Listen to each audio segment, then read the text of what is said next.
Un ejemplo rapidito y luego Soberón tiene un ejemplo, pero simplemente ejemplos que queremos compartir con ustedes para iluminar algo de que hemos platicado.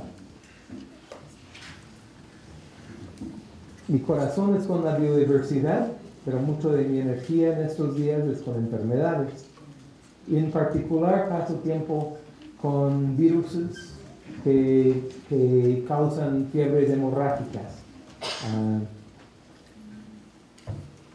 Y en ese campo no podría reunir 100 personas que trabajan con algo que parece modelaje de nicho, pero ellos quieren mapas de riesgo de transmisión. Entonces, ¿qué hacen? Toman los puntos y ajustan una superficie en espacio geográfico. Es un horror lo que hacen. Y hay libros enteros de cómo ajustar un mapa de riesgo con base solamente en lo espacial. Qué idea tan tonta. Porque sabemos que enfermedades patógenas, hospederos, vectores, son especies, se relacionan con su ambiente y los únicos que no se dan cuenta de eso son los que nos dan el mapa de riesgo de transmisión de malaria o algo así. Bueno, hay algunos grupos que sí están relacionando puntos de ocurrencia con ambientes. Y eso es uno de esos grupos. Es el University of Oxford y tienen su grupo de Spatial Ecology y Epidemiología. Y bueno, ellos son uno del grupo que ha dicho, Peterson usa GERD, qué estúpido. Nosotros ni lo vamos a dirigir una palabra. Es en serio que Rogers y el otro es Hay, no me han dirigido ni una palabra. Está bien. Publican esto. Lassa es un arenavirus, una cosa bastante horrible, es fácilmente comunicado de una persona a otra. Esto es un mapa más o menos del conocimiento del virus. Los virus se nombran por donde se descubren. Entonces, en una misión católica en los 50s, 60s, entra algún paciente y de repente el paciente se muere, de repente una enfermera, otra enfermera, son monjas, pues mata como 6. Y yo hasta conocí al investigador del Centers for Disease Control que investigó el caso y acompañó a la última monja de regreso a Estados Unidos en un avión de Pan Am.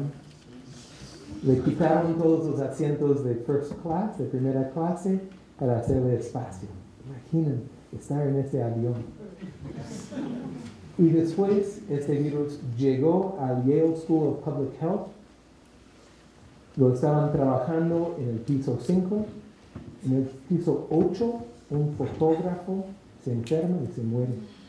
El investigador en el quinto piso se suicidó. ¿Sí? Y realmente la Escuela de Salud Pública de Yale baja con eso. Una historia horrible. Total, Lassa se va conociéndose en Nigeria y poco a poco se da cuenta de que se extiende a través del oeste de África. Todos estos puntos, y van a ver más en un momento, todos esos puntos vienen de un investigador que se llama Dan Bausch, que se establece en Sierra Leona, se radica en un hospital, ha trabajado ahí como 18 años y tiene varios estudios en pueblos y hay cosas bien interesantes ahí. Bueno, entonces Fichet, Calvé y Rogers publican estos mapas. ¿Okay? Ahora ustedes han tenido 4 días de tortura, ¿qué me van a decir de eso? ¿Se ven bien?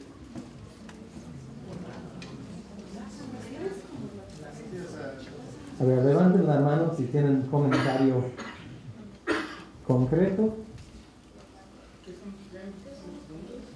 ¿Qué son triángulos? No hay triángulos.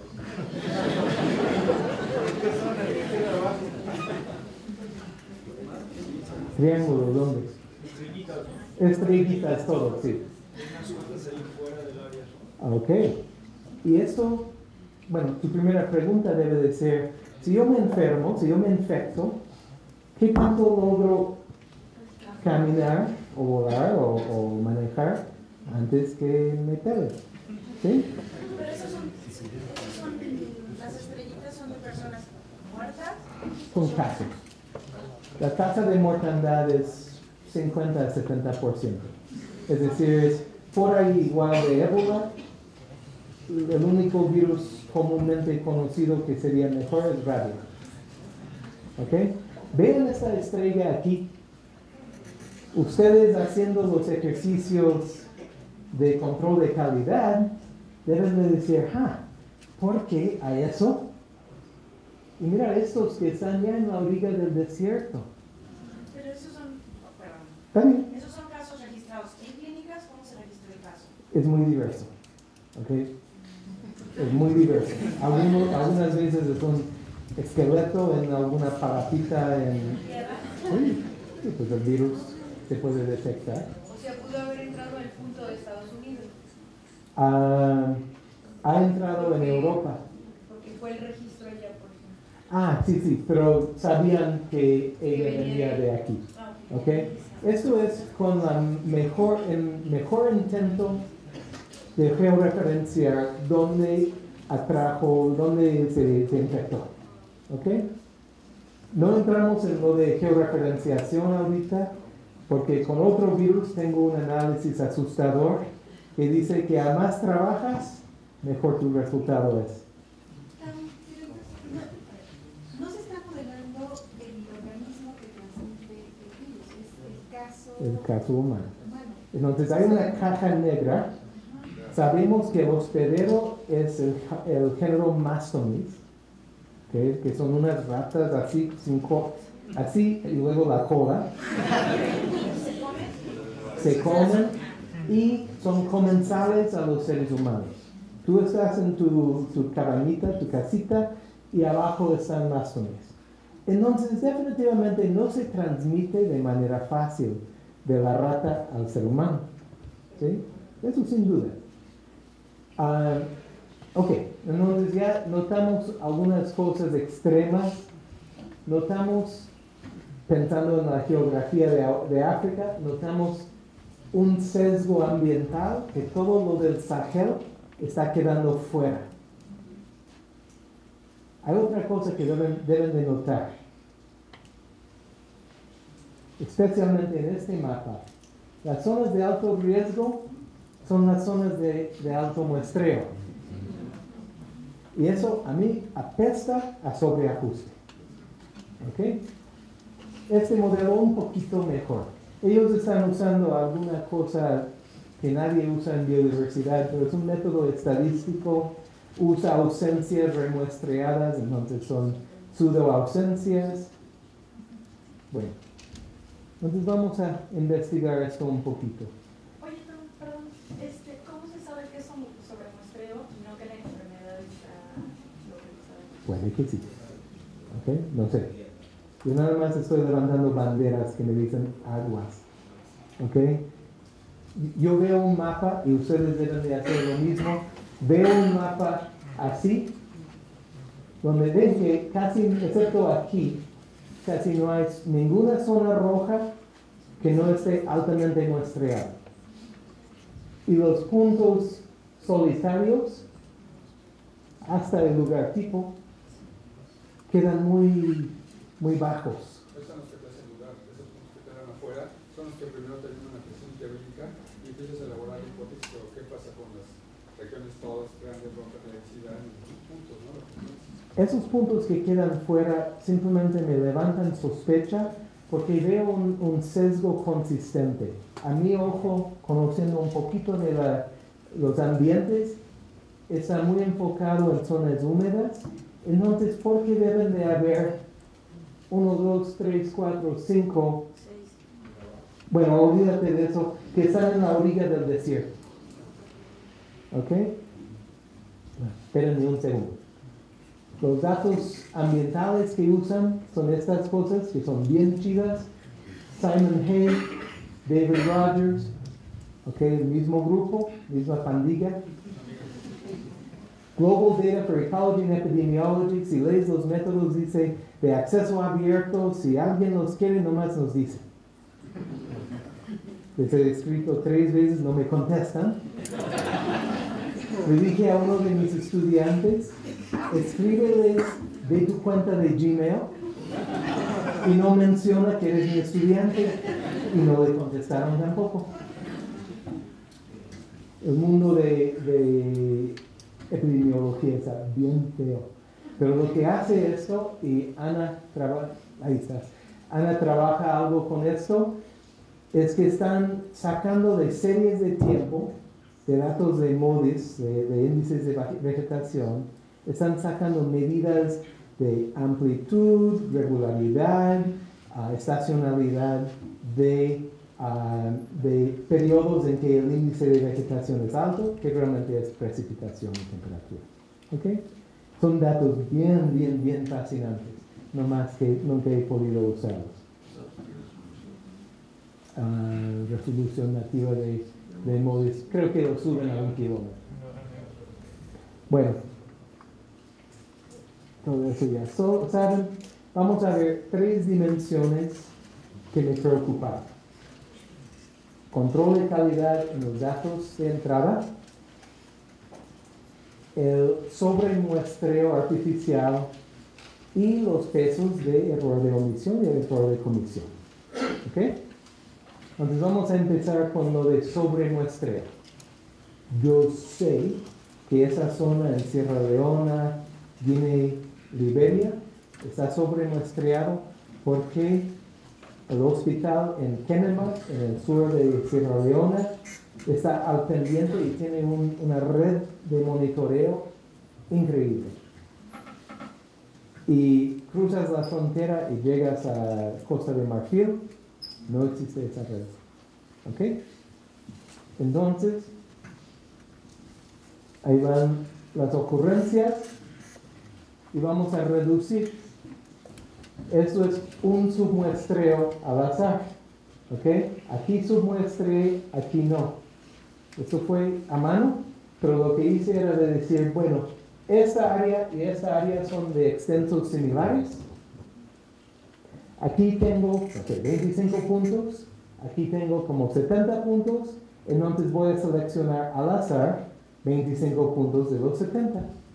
Lo hice 10 veces para no quedar en una solución pronta que es de un submuestreo. ¿Ok? Ahora, en todo lo que les voy a mostrar, ahí está el mapa que yo reconstruyo, pero en todo lo que les voy a mostrar, si quitamos alguna fuente de error que simplemente nubla, entonces tal vez mi predicción hace así ligeramente, o tal vez como que aparecen algunas cosas diferentes, pero sin una tendencia fuerte macro geográfica. Lo que me debe de preocupar no es eso, pero si veo que arreglar uno de estos problemas implica diferencias macrogeográficas, me debo de preocupar un montón. ¿Estamos de acuerdo? Una pregunta. Mira, a mí no me queda claro una cosa. En un caso como este, que es un virus, realmente las condiciones ambientales no son dadas del hospedero, no son dadas del clima o si estamos en el Ecuador o si estamos en... O sea, aquí nosotros pudiéramos modelar también en Antártida. Porque depende si es el ratón o si es el ser humano. Lo que estás viendo aquí es la ecología del hospedero, la ecología de transmisión de hospedero a hospedero y la ecología de transmisión de hospedero a ser humano. Y está todo comprimido en una caja negra y lo obvio. ¿Okay? Pero en un caso así no existen datos del puro virus. Es decir, en otros sistemas yo te podría dar, aquí está el patógeno, aquí está la pulga, aquí están las ratas y aquí están los casos. Pero no podemos con este sistema. Estamos asumiendo que Estamos integrando a través de todo ese proceso. Y te puedo asegurar, es un proceso tropical. ¿Ok? Más que nada porque el hospedero es una rata tropical. En parte también, tal vez, por cómo se transmite el virus de hospedero a hospedero. ¿Ok? No sabemos bien, estoy diciendo tal vez. Pero eso es nada más un ejemplo. Y es frustrante porque tengo esa caja negra. ¿Ok? Bueno, eso es como se ve el mapa después de quitar esas sobreconcentraciones. Y, a ver, perdón, eso es antes y eso es después. ¿Vieron? Ahora les muestro la diferencia. Cuando quito la sobreconcentración, el sobremuestreo, se expande el resultado hacia el Sahel y se reduce la adecuación un poquito aquí y un mucho aquí. Eso es una dimensión. Ahora vamos a pesar los componentes de error bien. Ustedes ya deben de entender esto bien. Ya vamos a limpiar todo esto. ¿Ya vieron eso? Ok. Antes, es decir, esto es pesando error de comisión y error de omisión igual. Y después. Y la diferencia. Aquí podemos ver otra vez se había subestimado el Sahel y también partes del centro de África, como en contra del último que les mostré. Tercer componente. Y esto es el más interesante tal vez. Se puede diagnosticar un caso de este virus de varias maneras.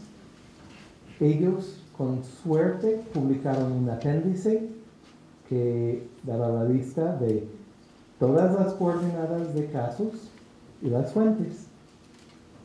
Bueno, mi colega, Dan Bausch, el que trabaja en Sierra Leona, revisó esos cientos de casos y vio que habían varias maneras de documentar. En primer lugar era una mención. Jorge se enfermó de fiebre de Lassa en México y no te digo cómo sé que era Lassa. Pero se peló bien feo, ¿verdad? Dos, es una respuesta inmunológica, ¿ok? Es decir, un seropositivo en un ser humano. En un ser humano tiene la desventaja de que los seres humanos movemos. Puede haberse infectado porque allá en Kansas y no aquí. ¿Sí? Puede que sí. Sí, tal vez hice una plática en Yale. Poquito mejor es seropositivo en rata, porque las ratas no se mueven tanto como los seres humanos, aunque algunos seres humanos parecen ratas. Pero total va subiendo y el nivel máximo es lo de aislar el virus. En medio hay lo de detectar usando PCR, pero lo mejor es aislar el virus, es decir, cultivar el virus. El penúltimo de bueno es de un ser humano y el mejor es de una rata, porque la rata mueve menos. Bueno, ellos usaron todas esas evidencias igual. Entonces yo quería ver, ¿hace alguna diferencia?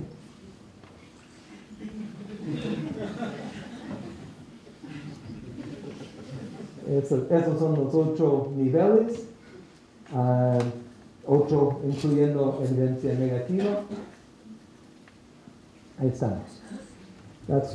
Los cuadros verdes son de nivel 1 o 2, es decir, aislaron el virus de un ser humano o de una rata. Y los X son de algún nivel de información menos confiable. ¿Ok? Y hay cosas bien interesantes aquí. Vean que estos del Sahel, 3 vienen bien documentados. Si ustedes tuvieran una distribución entre sus datos que se veía así, ¿no les hubiera levantado alguna sospecha de ese punto? Eso es el Congo. ¿Sí? Es como decir algo, una especie que se encuentra en Venezuela, lo vi en Paraguay. Hazme un favor. Bueno, esos son los de alta confianza. Antes y después, eso lo vieron bien, ¿verdad?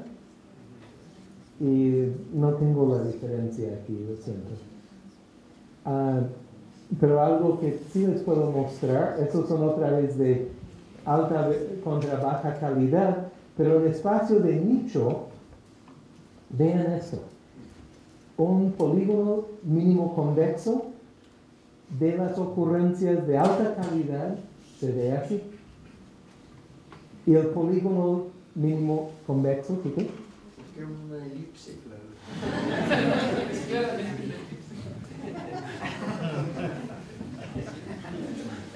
Estos ambientes se documentan solo con datos de baja calidad.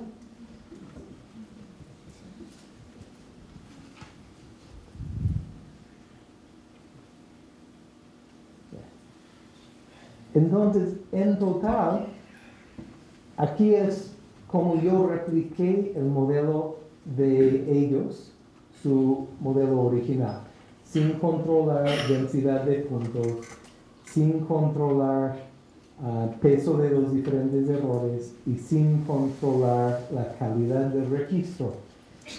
Mi mapa es un poco mejor que el suyo de todas formas. No sé por qué. Esto es el mapa corrigiendo las 3 cosas. Vean la diferencia. Por eso no te hacen. ¿Ah? Por eso no te hacen. Esto es después de... Tengo muchos amigos en este campo y ellos van a juntas con esa gente. Y ellos escuchan, ¿pueden creer que esos de Kansas hacen tal y tal cosa? Esos son una bola de idiotas. Pues escucho los chismes. Entonces es hora de decir las cosas en claro. Entonces tengo 3 cosas de este estilo que son diseñadas para... Ya. Entonces eso es simplemente un ejemplo de por qué preocuparse de los detalles. ¿Ok? Your turn. Comentario, pregunta. Ayer no sé si recuerdas que referí unas especies con registros extremos. Ajá. Una de ellas la conozco bien, la he conectado, etc. Ahí creo que no tengo duda, es subjetivo. Es una leguminosa que actualmente se conoce desde la península de Yucatán y su registro más al sur es el noreste de Oaxaca. Yo, personalmente, la conecté en las Islas Marías.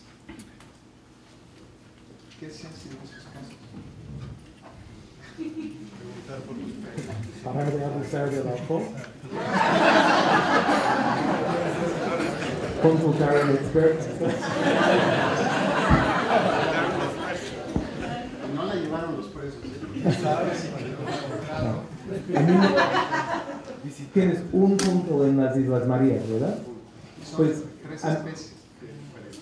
a mí me interesaría mucho si ese punto cae dentro de las condiciones que modelas en la península. Son un espacio ambiental similar. Exacto. Eso es como una primera pregunta. ¿Ok? Más allá que eso, pues tienes que empezar a imaginar cómo explicar eso o simplemente dejarlo. Podría ser por submuestreo, podría ser porque es una especie diferente y que antes había más. Estamos en lo mismo. En estos casos, yo no creo que sea el único, esos tres que conozco. Debe haber muchos en México. En la península hay Doricha elisa, que es un colibrí de cola larga, muy bonita. Ayúdenme a las platiquitas, gente, por favor. Y esa misma especie tiene poblaciones en el centro de Veracruz, en la planicie costera, pero no en la costa. Los de la península están en la costa, no están entre medio, no están distintos genéticamente ni fenotípicamente. Sabrá Dios por qué están en esos dos lugares. ¿Otras preguntas?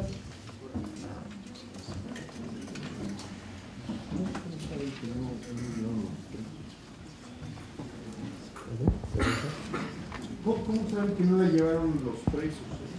O un abogado, o quien sea.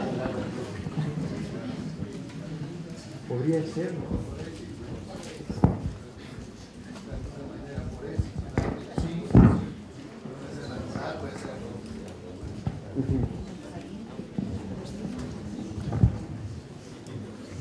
Bueno, yo les voy a dar un ejemplo breve y lo que quiero ilustrar son dos cosas. Primero, cuál es el efecto de tener muchas variables versus pocas. Y segundo, que incluso sin datos de ausencia se puede estimar el santo grial si tiene uno una hipótesis de N, ¿no? Teniendo la hipótesis de N, puede uno, con el puro modelo del área potencial, tener una hipótesis razonable del área de distribución, o sea, del área ocupada en la que no. Ok, voy a hablar de este bichito. Es una mariposa muy interesante, se llama Baronia brevicornis, es una subfamilia endémica de México, no existe en ninguna otra parte del mundo y es como de los bosques de las selvas tropicales deciduas, utiliza una sola especie de una leguminosa, Acacia cochleacantha, y es bastante estudiada en México precisamente porque es un clado muy antiguo entre las mariposas, entre los papilionoideos, y que es específico nada más de nuestro país, ¿no? Bueno, pues aquí están datos de colección que vienen de la colección del Instituto de Biología, que están puestos en la red, que tienen coordenadas. La colección de mariposas del Libuna tiene pues varios cientos de miles de datos autorreferenciados de mariposas de México, ¿no? Entonces yo bajé los datos de la colección del Libuna. Entonces, y abajo está el clima de la zona, otra vez agarré en Norteamérica en un sentido amplio, empezando como en Panamá hasta la mitad de Estados Unidos, y o lo que se llama Megaméxico, más bien, ¿no? Megaméxico 3 del doctor Mendoza. Entonces, inmediatamente lo primero que pasa es lo que dice Town. Hay algunos puntos que son muy externos a la nube principal, ¿no? Yo no hice con esta especie el análisis de ver quiénes son los colectores, pero lo he hecho con otras mariposas y me he encontrado sorpresas muy fuertes. No es nada raro que algunos puntos muy extremos sean puntos viejos, puntos antiguos, puntos de colectores comerciales, que en mariposas es muy común. Era común que hubiera colectores profesionales que andaban simplemente colectando y vendiendo los ejemplares, ¿no? Y esos ejemplares acababan en una colección, y entonces hay casos, muchos documentados, por ejemplo, de colectores que decían mentiras. Sabían que un ejemplar de una zona no colectada iba a ser más valioso, y entonces decían, pues es que es de la Sierra de Juárez. Y no es cierto que era de la Sierra de Juárez, lo habían colectado en mil balsas, ¿no? Y eso es algo que habría que hacer con el control de calidad de los datos de una manera muy cuidadosa y muy profesional, viendo quién fue el colector, dónde andaba. Los que tienen acceso a los libros, a las libretas de campo, pues usar las libretas de campo. Pero eso es toda toda una especialidad y todo un trabajo que tiene que hacer y que es el especialista del grupo, ¿no? No es trabajo para ecólogos, ¿verdad?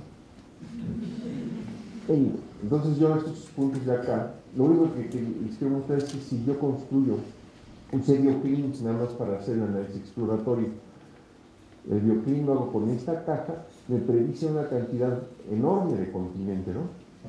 Pero si lo hago con la caja más chiquita que contiene como, si no recuerdo mal, el 75% de los datos, entonces, o sea, me predice un área mucho más restringida. Esta es la caja grande y ocupa pues un pedazo enorme del territorio. Diría que entonces casi todo el sureste de los Estados Unidos es adecuado para las mariposas, que en realidad pues, seguramente no lo es. Bueno, entonces yo hice mi hipótesis biogeográfica. Bueno, hice dos cosas. En primer lugar, tomé las variables de BioClim y empecé a sacar muestras. BioClim trae las 19 variables del WorldClim, ¿no? Entonces lo que hice fue que empecé a sacar número de variables al azar de las 19, con 19, con 18, con 17, con 16, hasta llegar a 2. Y saqué el promedio de qué tanto predice área si usa uno 19 variables o usa uno nada más de 2 en 2 variables. Por alguna razón la gráfica no estaba aquí, entonces la voy a pintar. Aquí está el tamaño de A predicho. Y aquí está el número de variables usado.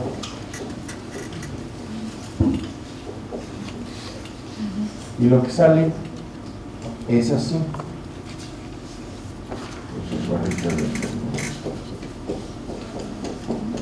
Hay barras de error porque estoy sacándolas al azar, ¿no? Entonces pero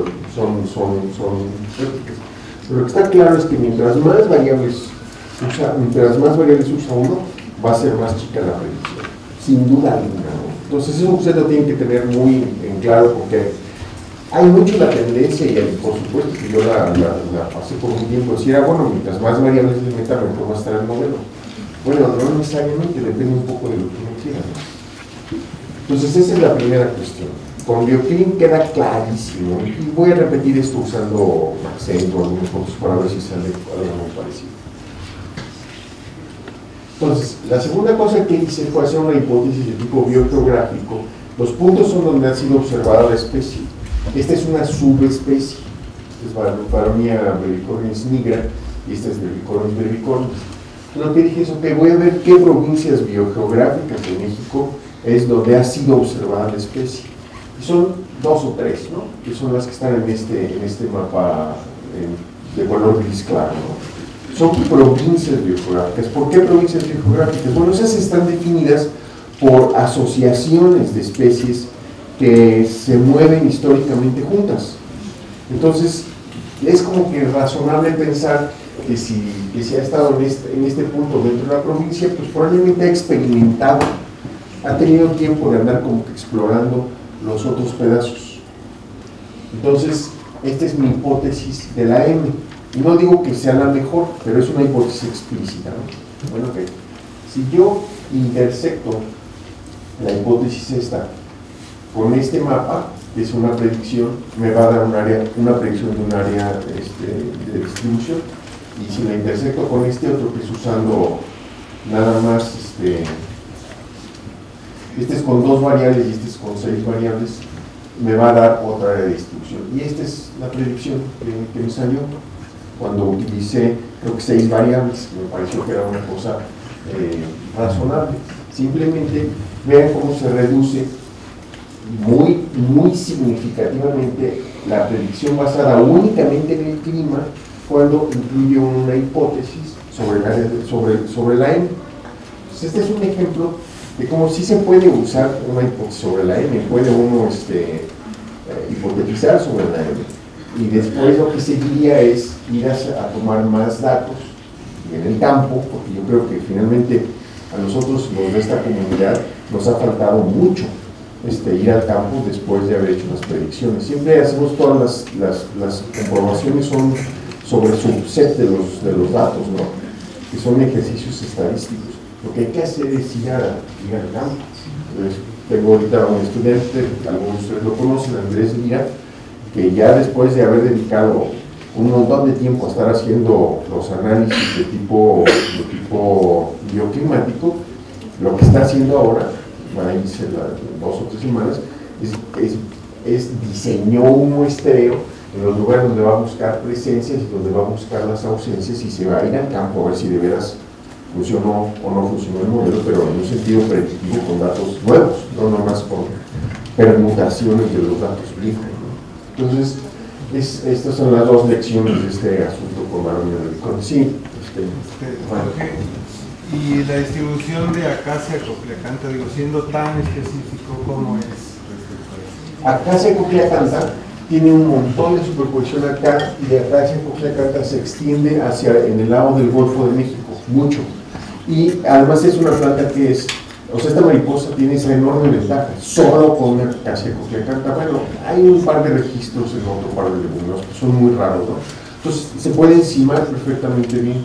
Que a lo que voy es a que a lo mejor la aparente sobreproducción Aquí. de abajo no es tan... No, si yo encimo grave, aquí digamos, ¿no? la distribución de Acacia cochleacantha, me va a quitar toda este personaje.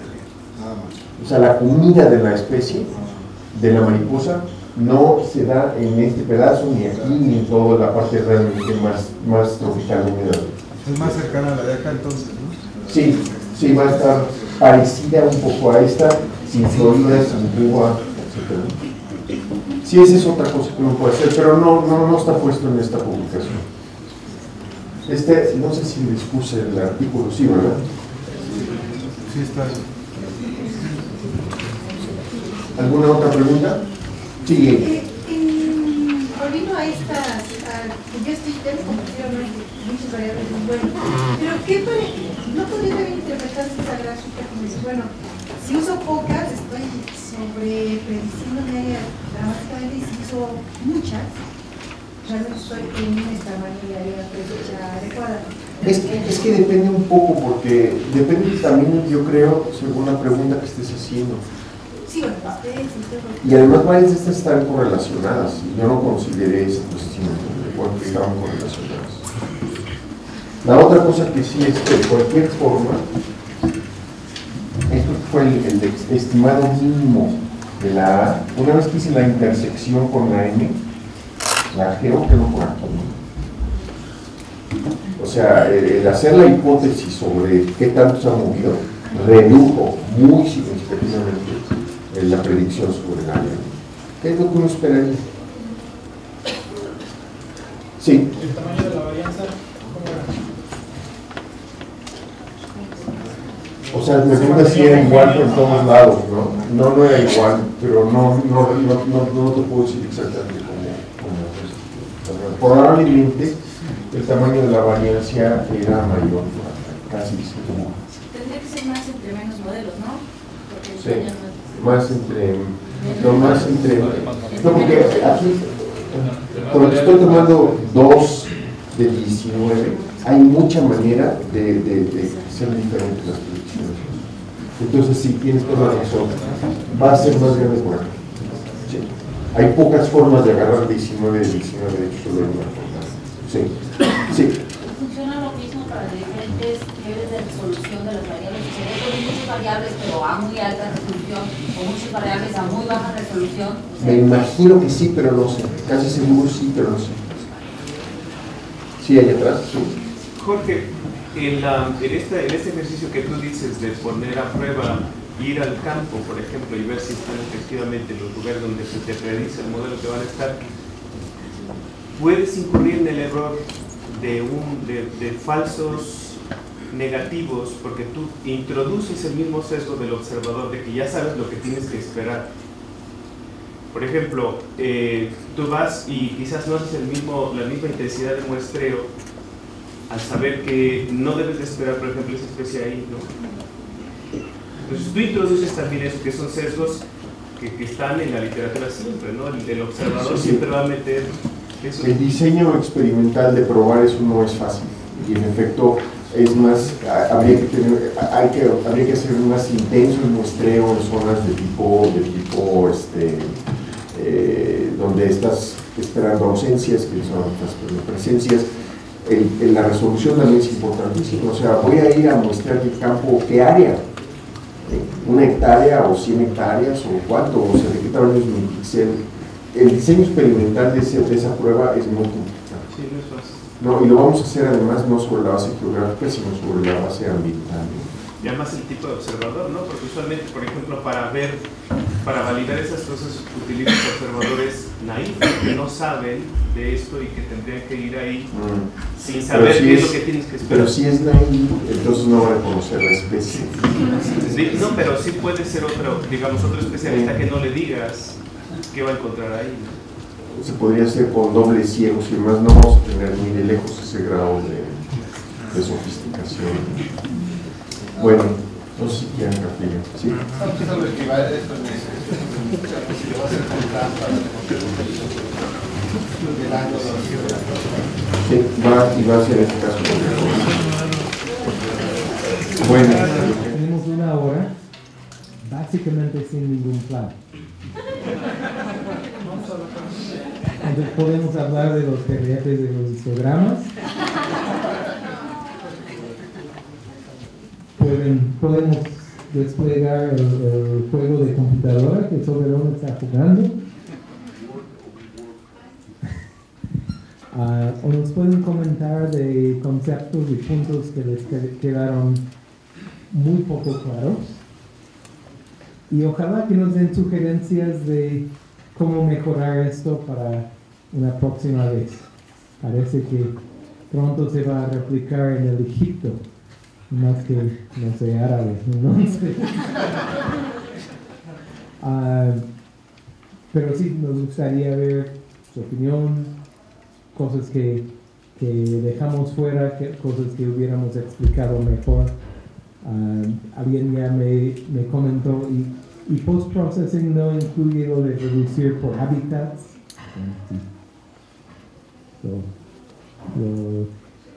Perdimos ese detalle, pero ¿cuáles conceptos no les cayeron el 20? Especialmente si han hablado con 5 de sus compañeros y saben que son varios. A mí me cuesta trabajo lo de un buen modelo. Yo trabajo con anfibios y están súper mal muestreados en la República, de verdad, sobre todo porque algunos son bastante difíciles de encontrar. Y todos los modelos en realidad las estadísticas y los datos que se tienen. Eso no es un buen modelo. O sea, la cosa es, un buen modelo que dijiste es ayudarnos a cómo predecir cosas que no sé. Ok, entonces agarraste el punto principal del curso. Máximo. Ese es el punto. A mí me quedó la duda de si la medida que da el mes es una medida o un valor para elegir el umbral para convertir a binario, o es solo... Son cosas muy distintas. El umbral te permite simplificar de algo continuo a algo binario. Y eso tiene 2 propósitos. Uno es que para visualización, para pensarlo, es mucho más fácil si no es .03 o .42. ¿Sabes? La mente humana tiene problemas en distinguir tantos colores. Binario es mucho más simple. Pero también lo binario ayuda mucho en evitar sobreajuste. Es decir, si tienes un algoritmo estilo Maxent, estilo GAN, que tiende a levantar la superficie de adecuación muchísimo donde hay puntos, tú no quieres ese punto alto, tú quieres ese nivel mediano que representa el extenso del nicho, que normalmente hay algún algún nivel mediano. Entonces, eso de escoger un umbral nos ayuda en esas dos maneras. Lo de mes es otra cosa completamente. Y aplica solo cuando estamos transfiriendo. ¿Ok? Solo imaginen que esto es mi M y estos son mis puntos. Y quiero ajustar mi modelo aquí, pero quiero verlo en esta zona más amplia. Y tal vez mi transferencia me da esos tres áreas que también, según son habitables. Tú no puedes fácilmente interpretar eso sin la visión de mes. Porque si pasa que en esta zona los ambientes son muy diferentes que lo que hay dentro de M, a mi vista no debes de ver eso. O por lo menos debes de verlo, pero con mucha duda. Pero si esto cabe bien en las condiciones que se representan dentro de M y tu modelo encuentra condiciones favorables, entonces eso tiene mucha promesa. Debes de darle más confianza. ¿Ok? Y contemplen donde esto tiene influencia. No solo si quiero ver a través de un área más amplia, pero también cualquier proyección a futuras condiciones, cualquier proyección a condiciones del pasado. Debo de estar pesando mi confianza en mis resultados con base en mes. ¿O cómo lo llamaste? Bujumbura o algo así. Oye, agarra el micrófono, ¿no? ¿Tú crees que también lo haces? Variada de similaridad ambiental. O sea, Sumisimas. Jorge, te reduzco tu deuda de cajas de cerveza por 10 si logras poner eso en la literatura. ¿Sumisimas? Sí. Pues depende de dónde quiera publicar uno, ¿no?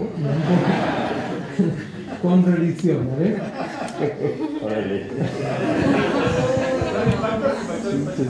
Ese artículo de MES, tenemos un debate del título, porque yo estoy muriendo por mandarlo a publicar con el título Fixing Elith's Mess.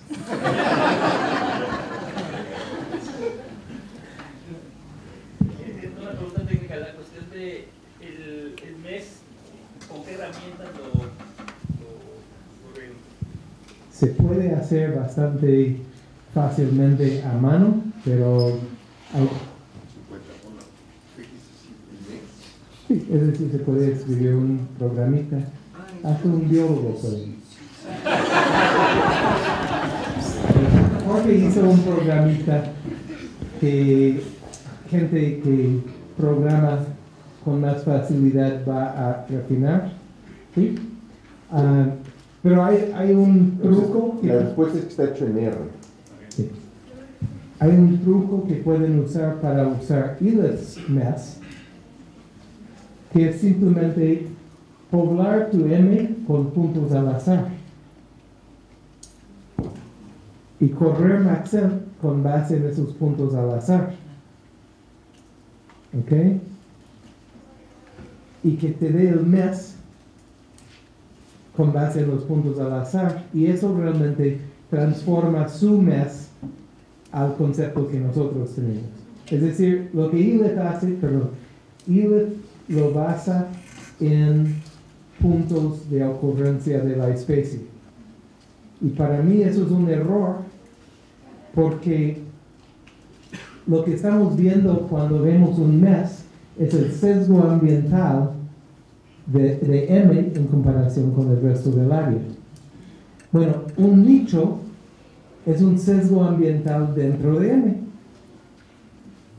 Y si calculamos el mes con base en los puntos que están dentro del nicho, entonces confundimos el sesgo ambiental de M con el sesgo ambiental del nicho. ¿Ok?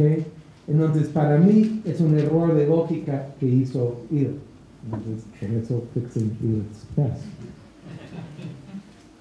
Yo tengo una duda para hacer igual lo de las curvas rojas. Hace rato me explicaste que obtenemos puntos de las grid para tus puntos, ¿no? Por un lado. Pero por el otro no me quedó claro la parte del... Entonces, la pregunta es, ¿cómo calcular el rock? Y ahí tienen el programa, pero solo para que les quede muy claro lo fácil que es y no me quedan obviando. Tenemos nuestro mapa que tiene valores altos, medianos y cero. ¿Sí? Y tenemos nuestros puntos.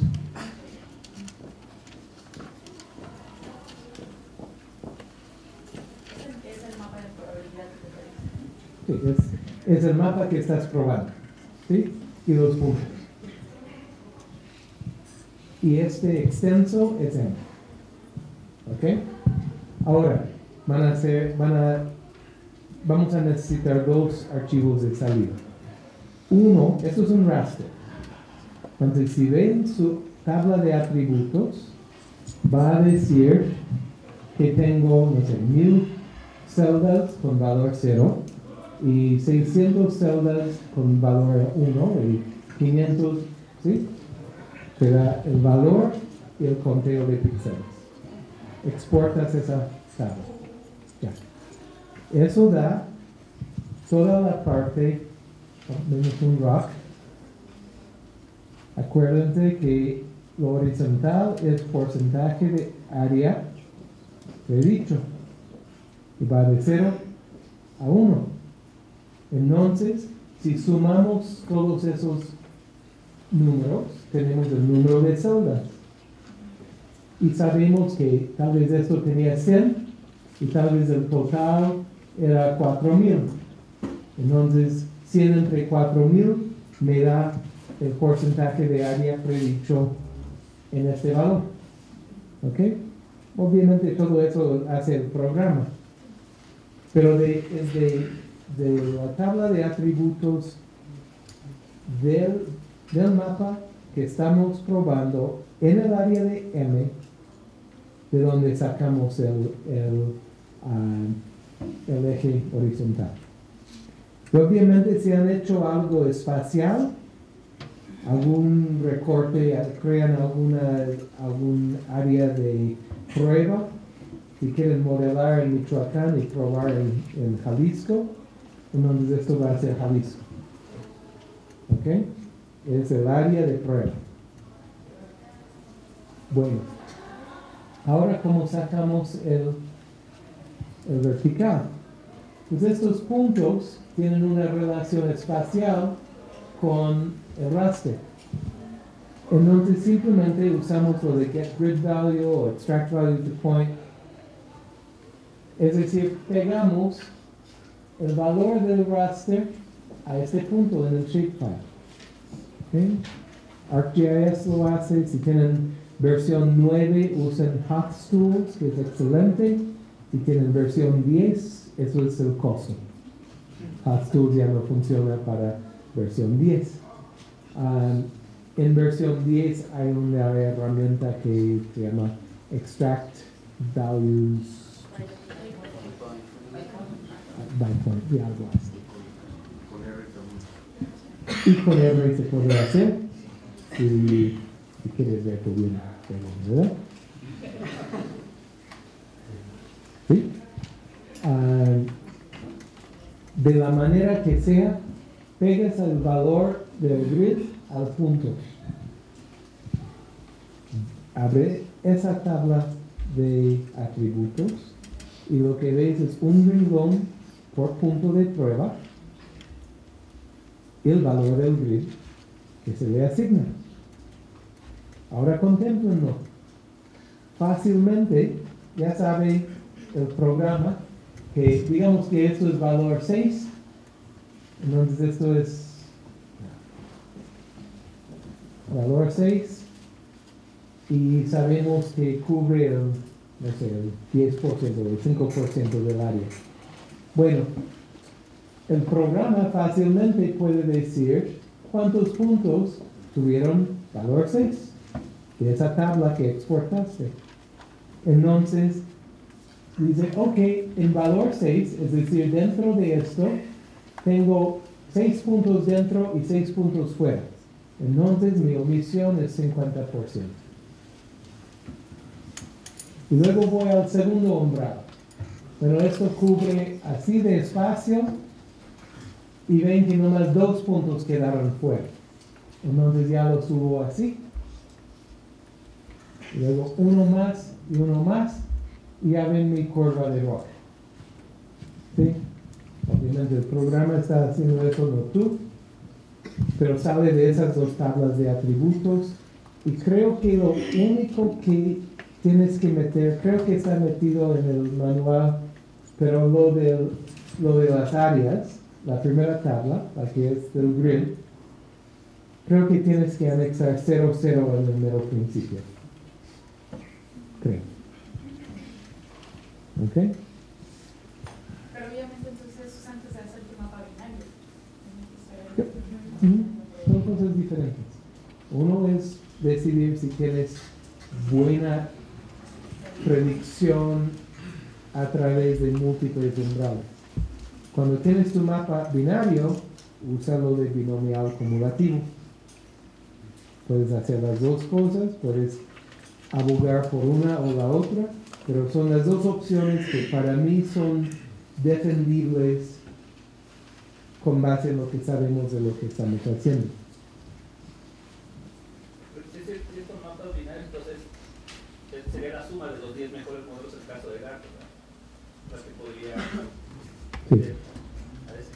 Sí, en el caso de Maxent es cualquiera de las salidas de carro. Sí.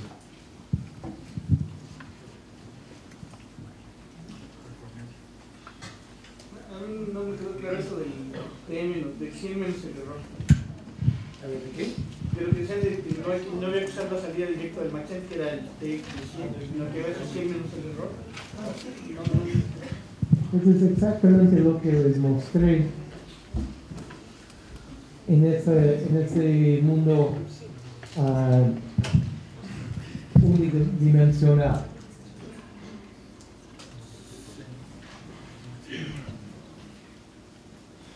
¿Sí? Teníamos nuestros datos de ocurrencia. Y en lo que no hay error,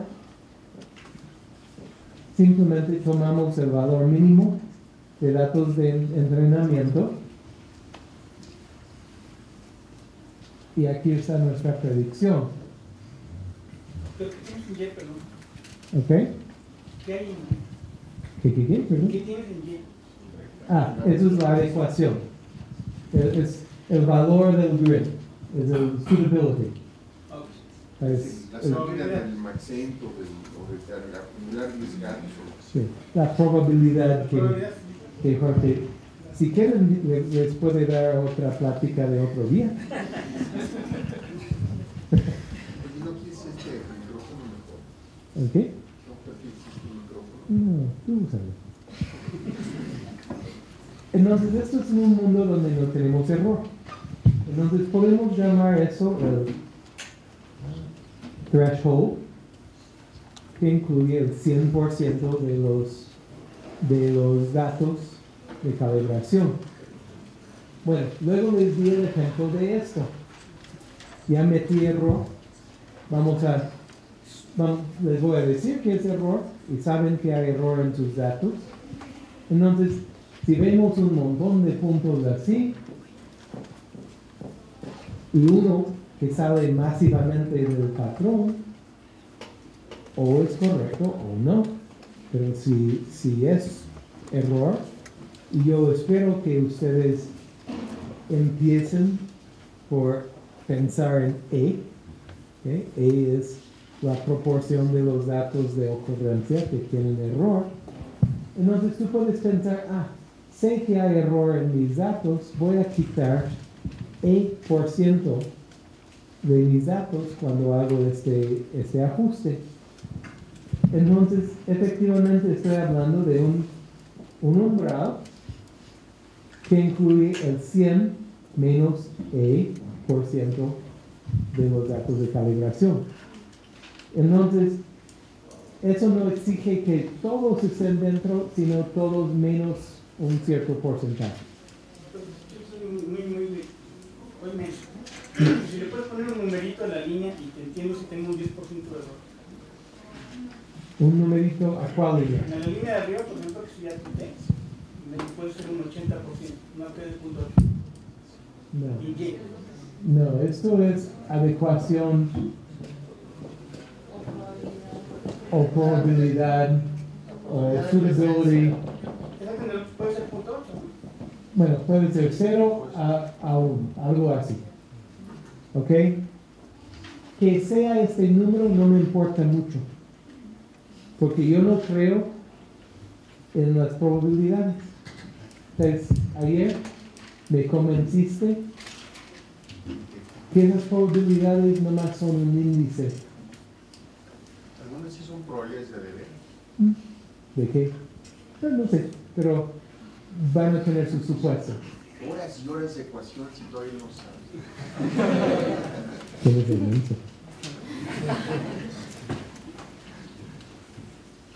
Yo nada más quiero saber dónde decidir debe de ser presencia y ausencias. Y lo único que estoy diciendo, y lo he visto 100,000 veces, que si ustedes agarran lo del minimum training present, esto, les va a disparar un mapa que tiene una distribución universal o muy amplia. Pero si contemplan que el error sirve para disparar un punto de donde debe de estar a donde no debe de estar, entonces van a estar bien con la idea de quitar eso. Imagínate una cosa que es de la mera costa y la georreferencia es Tehuantepec. Y en los tiempos de antes, Tehuantepec era todo un distrito. Entonces tuvo georreferencias al centroide de ese distrito y no está en la costa. Estos están todos en ambientes costeros. Y ese punto mal georreferenciado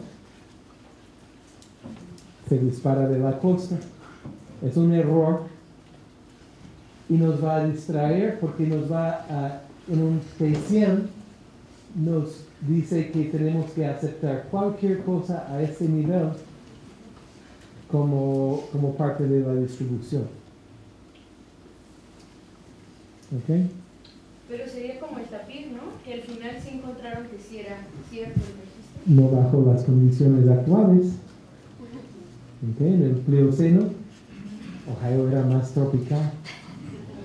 Lástima que salí de ahí en el Pleistoceno. Pero los puntos que están equivocados, eso que pusiste al final, no lo conocemos realmente. Tú vas a ir explorando tus datos. ¿Ok? Por lo ambiental que sugirió Raúl, por lo taxonómico, que la botánica puede decir hay mucha basura en estos datos, o yo los depuré uno por uno, sé que son correctos. O por lo geográfico, ese punto en medio del mar. ¿Okay? Pero todos podemos reconocer que tenemos basura en nuestros datos y más o menos podemos calcular una frecuencia. Entonces, lo que yo hago cuando Adolfo Navarro estaba de año sabático allá en Kansas conmigo, todavía está lleno un cajón de botellas vacías de tequila, pero nos sentamos ahí que 3 meses poniendo puntos en un mapa, los dos con los pies subidos en el escritorio, puntos sobre el mapa de México. Puedes prender y apagar elevaciones, puedes ver capa de climas, lo que sea. Varios libros de referencia y la base de datos ahí. Oye, ¿y también en tequila al mismo tiempo? Sí. Entonces, Los puntitos bailaban un poquito. Pero por eso todavía hay tantos errores. Pero literalmente eran meses, y lo que casi en el caso de casi cada especie, alguien decía, ese punto no me gusta. A ver, pícala. Pica, sale la información. Bueno, eso fue colectado por, ¿cómo era su nombre? ¿El toro? Sí, el toro Áviles. No. Son especies diferentes. Del toro Áviles era un colector en los 20s, 30s, hasta 50s. Colectó 26,000 pájaros. Yo en mi vida he colectado como 7,000. El toro Áviles era un animal increíble. Y yo he leído toda su correspondencia. En sus primeras décadas, veis un científico. No con grado ni nada, pero veis a alguien que está escribiendo a los de Chicago diciendo, tengo el plan de levantar un inventario de las aves de los altos de Chiapas, quiero ir un poco al oeste de tal pueblo y quiero ver qué hay. Y en esas primeras décadas sus datos están más o menos bien. Vas hasta los 40s, 50s y algo falla. Y no sabemos mucho. He buscado a su hijo, que ya debe de estar grande también. No he encontrado a su hijo, pero un ornitólogo lo visitó en su casa antes que él se murió. El estimado es que habían más que 10,000 especímenes preparados sin etiqueta.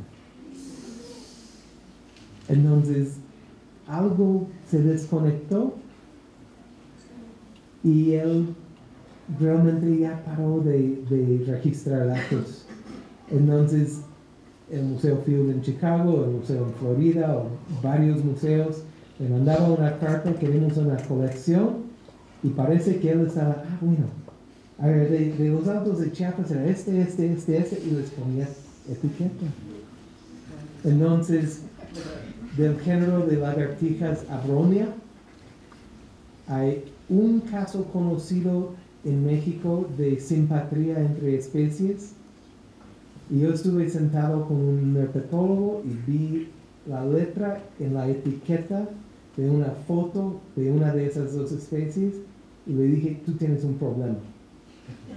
Y sí, el único caso de simpatría proviene de especímenes del toro Áviles, sí, no me asustes. Y muchos registros fuera de estación vienen solo de él. Y hay 2 especímenes de Sporophylla schistacea, que los únicos registros conocidos de México son de él, y lo mismo colibrí delfine.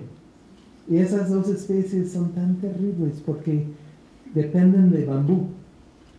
Entonces, las aves que dependen de bambú, cuando hay mal año donde viven, se ponen a vagar. Entonces, bastante posible que esas 2 especies realmente vinieron a Oaxaca y Chiapas, y del toro Áviles acabó con ellos. Pero es la única evidencia, nadie nunca los ha vuelto a ver en México. Entonces, es un desastre total. ¿Qué me estabas preguntando?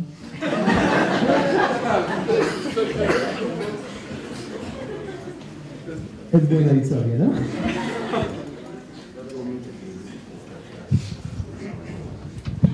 Y obviamente hay grupos como cactáceas, orquídeas, mariposas, todas esas que tienen valor comercial independiente porque hay mercados de aficionados, pues estos problemas con los colectores chistosos son mucho peores, ¿no?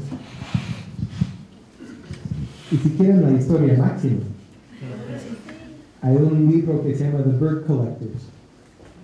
Hubo un coronel en el ejército británico, Maynard Sargent, y él, famoso por su trabajo en todo el centro de Asia, como Pakistán, Afganistán, los stands de la Unión Soviética, trabajó por toda esa zona como principios del siglo XX. Y era muy famoso porque detectaba, no sé, el primer registro de especie tal en 100 años. Y pues preparaba muy bien, tan bien que su estilo era muy conocido. Entonces de repente aparecía con especímenes. Primer registro de este búho se había descubierto allá. Él lo encuentra acá, el redescubrimiento. Aquí están los especímenes y los deposita en el Museo Británico. Pues se envejeció, murió. 60 años después, una colega empezó a ver una cosa.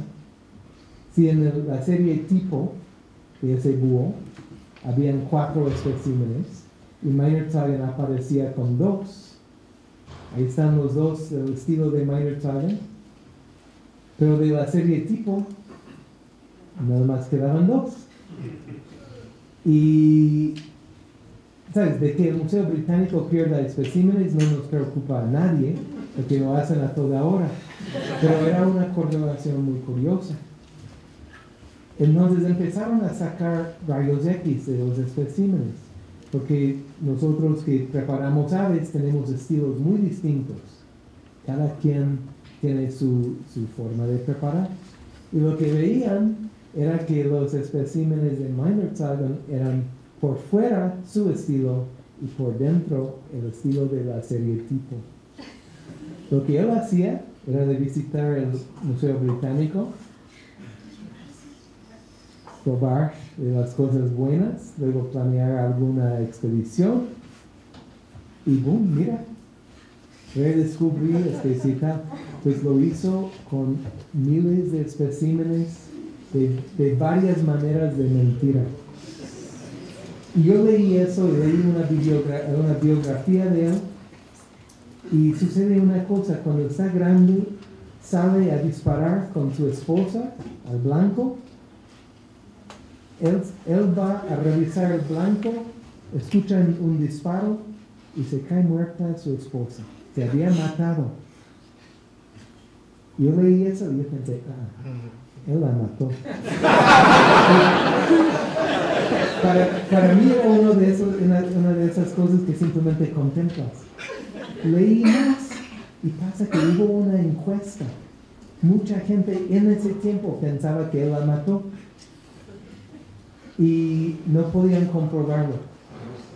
Pero, ¿sabes? Si alguien está suficiente de pervertido para falsificar datos de especímenes, no me sorprende que sea...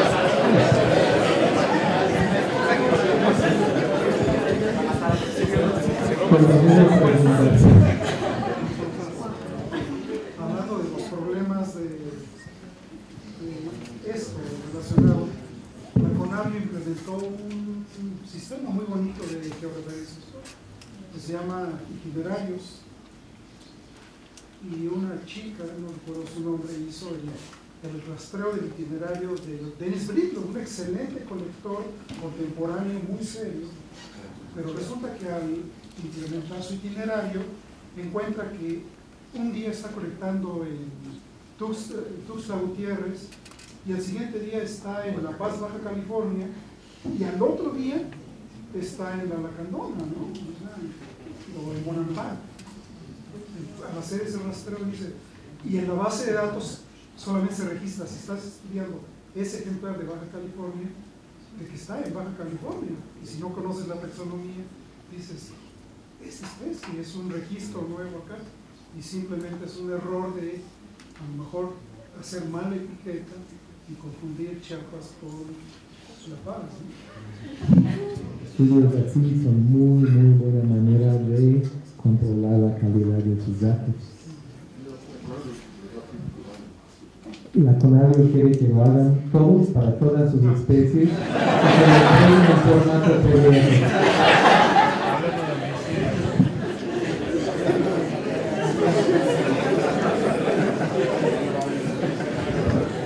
A ver.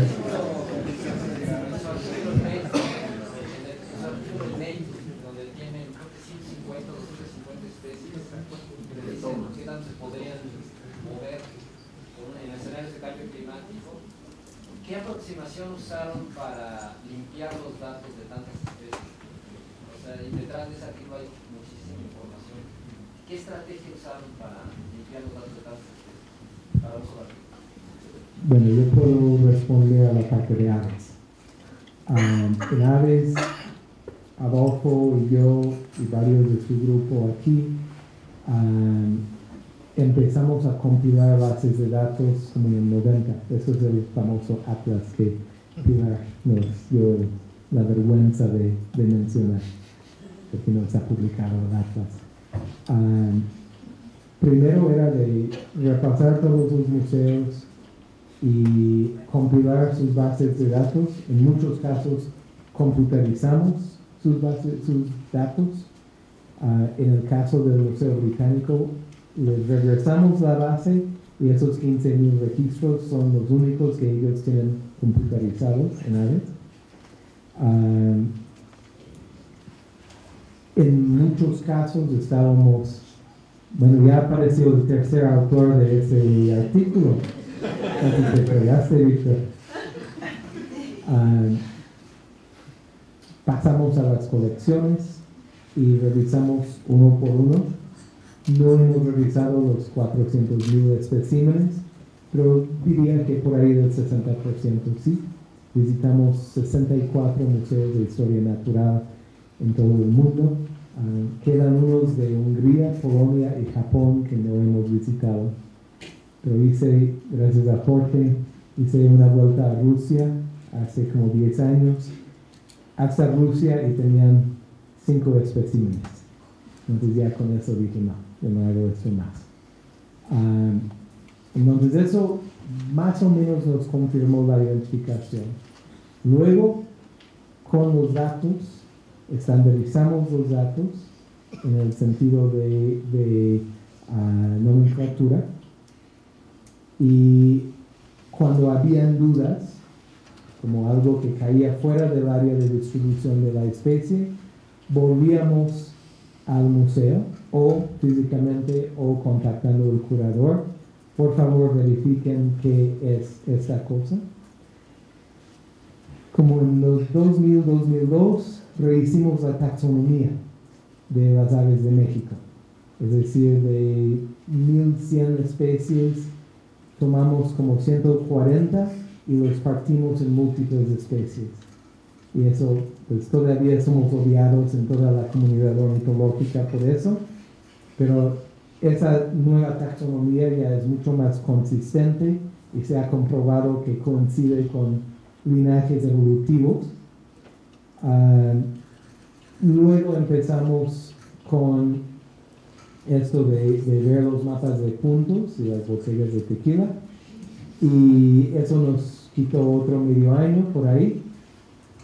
Luego hicimos una primera pasada de modelaje, así un modelo para cada especie, sobrepusimos los puntos sobre el modelo y vimos, ok, este punto parece que cae fuera de su propio modelo. ¿Por qué no le echamos ojo? Y lo más chistoso de ese último proceso era que vimos 2 instituciones que tenían más errores que ninguno. La Facultad de Ciencias de la UNAM y la Universidad de Kansas. Y lo contemplamos y quedó muy claro que esas eran las primeras 2 bases que incorporamos y no se habían depurado. En cada institución, después de incorporar esas bases, depuramos las bases de datos del museo. Pero el Atlas perdió eso. Y eso es el argumento de por qué no centralizar datos. Eso es el argumento de distribuir datos. Si hay un herbario en Baja California Sur, los datos deben de quedar ahí y centralizarse cuando alguien quiere consultarlo. ¿Sí? Eso es la idea de Freming. Es la idea de GDEF, es la idea de EarthNet. ¿Okay? Pero era bien chistoso porque ahí estábamos maldiciendo los errores en la base de datos y siempre eran de nuestras colecciones.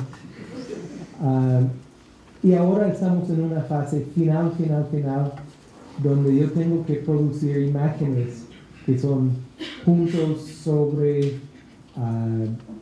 mapas de modelos de nicho y los puntos separados tal vez por sexo, por temporada, como mucha información en los puntos, pero les vamos a dar una última pasada, pero ha sido 19 años. ¿Qué hicieron con las mariposas? Bueno, las mariposas son nada más dos familias, Papillón y Dipteride, y los datos originales provienen de 19 colecciones y los obtuvo Jorge Llorente. Él fue el que hizo ese trabajo que describe Town de revisar ejemplares y demás. Armaron la base de datos y yo me la llevé a un sabático que hice allí en la Universidad de Kansas. Y dediqué pues, esencialmente casi el año completo a estar haciendo esto que acabo de escribir, Town, en el sentido de depurar errores de georreferencia, errores con los nombres, una cosa de ese estilo. La base bajó casi 20,000 ejemplares que yo dije, con esto no hay modo, no sé, está mal claramente la identificación. Fue un trabajo, bueno, tú te acuerdas cómo mentaba yo mal, y los problemas con los de los colectores que en mariposas son muy importantes por esto de los corredores comerciales.